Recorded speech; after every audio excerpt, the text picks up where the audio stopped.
அரண்மனை 4. இந்த படத்தை நீங்க எல்லாரும் பார்த்து என்ஜாய் பண்ணியிருப்பீங்க. அந்த படத்தோட கதையை சுருக்கமா இங்கிலீஷ்ல சொல்லுங்க அப்படின்னு யாராவது உங்ககிட்ட கேட்டா எப்படி நரேட் பண்ணுவீங்க? அதை எப்படி நரேட் பண்ணலாம் அப்படின்றத பத்தி தான் இந்த வீடியோல பார்க்க போறோம். இங்கிலீஷ் ஃப்ளூயன்சியை டெவலப் பண்ண எவ்வளவோ வழிகள் இருக்கு. அதுல ரொம்ப இன்ட்ரெஸ்டிங்கான வழி இந்த மாதிரி திரைப்பட கதைகளை இங்கிலீஷ்ல நரேட் பண்ணி பிராக்டிஸ் பண்றது. இந்த வீடியோல முதல்ல கதையை தமிழ்ல பிரிச்சு சொல்லி அதுக்குரிய வாக்கியங்களை இங்கிலீஷ்ல சொல்லுவேன். அப்படி இங்கிலீஷ்ல சொல்றது வார்த்தைக்கு வார்த்தை டிரான்ஸ்லேஷனா இருக்காது. தமிழ் வாக்கியங்களோட அர்த்தத்தை உள்வாங்கிட்டு இங்கிலீஷ்ல இன்டர்பிரேட் பண்ணுவேன். வீடியோக்குள்ள போறதுக்கு முன்னாடி நீங்க நம்ம சேனலுக்கு புதுசா அப்ப மறக்காம சப்ஸ்கிரைப் பண்ணிடுங்க. கூடவே பெல் ஐக்கானையும் சேர்த்து அழுத்திடுங்க. அப்பதான் நம்ம சேனல்ல நான் போடுற வீடியோஸ்க்கான அடுத்தடுத்த நோட்டிபிகேஷன்ஸ் உங்களுக்கு வரும். இப்ப கதையை இங்கிலீஷ்ல பாத்திரலாமா? இந்தியாவின் வடகிழக்கு பகுதியில் ஒரு திருவிழாவின் போது ஒரு சுவாமிஜியும் அவரது மகளும் கோவிலுக்கு படகில் செல்வதிலிருந்து கதை தொடங்குகிறது. The story begins with a Hindu priest and his daughter traveling by boat to a temple during a festival in the northeastern part of India. அந்த பயணத்தின் போது எதிர்பாராத விதமாக அந்த மகளின் கைவிரலில் காயம் ஏற்பட்டு அவளுடைய இரத்த துளிகள் ஆற்றில் கலக்கிறது. அந்த இரத்த துளிகளுக்கு ஈர்க்கப்பட்டு பாக் என்ற உருமாறும் தன்மை கொண்ட துஷ்ட தேவதை வெளிவருகிறது. While traveling, the daughter unexpectedly injures her finger, causing her blood to spill into the river. Attracted to those drops of blood, Bak, a shape-shifting demon, appears. பாக் அந்த மகளை கொன்று அவளுடைய உருவத்தை எடுத்துக்கொள்கிறது. பாக் kills the daughter and assumes her form. தன் மனைவியை பாதுகாக்க அந்த சுவாமிஜி பாக்கின் ஆன்மாவை ஒரு பாத்திரத்தில் அடைத்து தனது மகளின் உருவத்தில் நிரந்தரமாக இருக்கும்படி அந்த துஷ்ட தேவதைக்கு ஆணையிடுகிறார். To protect his wife, the Hindu priest traps Bak's soul in a vessel and orders the evil spirit to take his daughter's place permanently. அங்கிருந்து செல்வியும் அவளது கணவனும் தங்களின் குழந்தைகளான சக்தி மற்றும் இளைய சரவணனுடன் வசிக்கும் கிராமத்திற்கு காட்சி மாறுகிறது. From there, the scene shifts to a village where Selvi and her husband live with their children Shakti and Saravanan Jr. செல்வியின் கணவர் காட்டில் மாரடைப்பால் இறந்து விடுகிறார் என்றும் மேலும் செல்வி அவர்களின் கிணற்றில் தூக்கிட்டு தற்கொலை செய்து கொள்கிறாள் என்றும் கூறப்படுகிறது.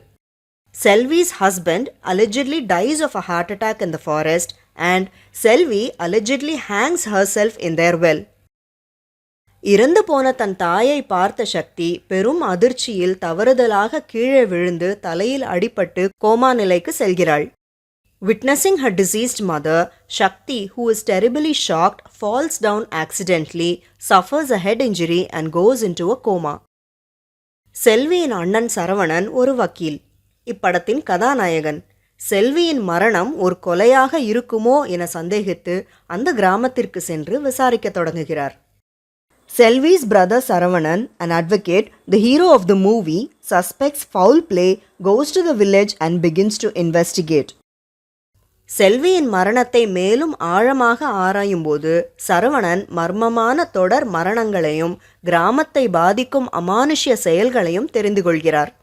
As Saravanan delves deeper into Selvi's death, he uncovers a series of mysterious deaths and paranormal activities that are plaguing the village.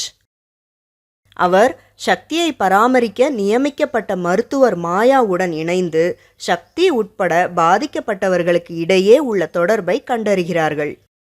He teams up with Maya, a doctor assigned to care for Shakti, and together they discover a connection between the victims, including Shakti herself. ஒரு மந்திரவாதி மூலம் சரவணனும் மாயாவும் ஒரு சில நபர்களை பலியிடுவதன் மூலம் பாக் தனது முழு சக்தியையும் மீண்டும் பெற முயற்சிக்கிறது என்பதை அறிந்து கொள்கிறார்கள். அந்த ஒரு சிலர் யாரெனில் பாதிக்கப்பட்டவர்கள். Through a sorcerer, Saravanan and Maya come to know that Bak attempts to regain its full power by sacrificing a few individuals who are none other than the victims. செல்வி தனது குழந்தைகளை பாக்கின் சூழ்ச்சிகளிலிருந்து பாதுகாக்க தன்னை தியாகம் செய்திருக்கிறாள் என்றும் மேலும் அந்த துஷ்ட தேவதையிடமிருந்து தன் பிள்ளைகளை காக்க ஆவியாய் திரிகிறாள் என்றும் தெரிய வருகிறது. It is revealed that Selvi had sacrificed herself to protect her children from Bak's machinations, returning as a spirit to guard them against further harm from Bak. மாயா மற்றும் மற்றவர்களின் உதவியுடன் சரவணன் தனது தங்கையின் மகளான சக்தி மற்றும் கிராமத்தை பாதுகாக்க பாக்குடன் போராடுகிறார். With the help of Maya and others, Saravanan battles Bak to protect his niece Shakti and the village. பல சவால்களையும் பின்னடைவுகளையும் சந்தித்தாலும் தெய்வீக சக்தியின் உதவியுடன் மந்திரவாதியை கொன்று அவரது வடிவத்தை எடுத்துக்கொண்ட பாக்கை Saravanan தோற்கடிக்கிறார். Despite facing many challenges and setbacks, with the help of divine power, Saravanan defeats Bak, who has killed the sorcerer and assumed his form. அதைத் தொடர்ந்து அரண்மனையை மருத்துவமனையாக மாற்றுவதன் மூலம் மாயா கிராமத்திற்கு தொடர்ந்து சேவை செய்யலாம் என சரவணன் உறுதி செய்கிறார். In the aftermath, Saravanan ensures that Maya can continue serving the village by converting the palace into a hospital. செல்வியின் ஆன்மா அவளது குழந்தைகளை தொடர்ந்து கவனித்து வருவது மரணத்திற்கு அப்பாலும் ஒரு தாயின் அன்பும் பாதுகாப்பும் நீடிக்கிறது என்ற நம்பிக்கையூட்டும் குறிப்புடன் கதை முடிவடைகிறது. The story ends with a hopeful note that a mother's love and protection endure even beyond death as Selvi's soul continues to watch over her children.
இதில் உங்களுக்கு ஏதாவது டவுட்ஸ் இருந்ததுனாக்கா கீழே கமெண்ட்ஸில் கேளுங்க.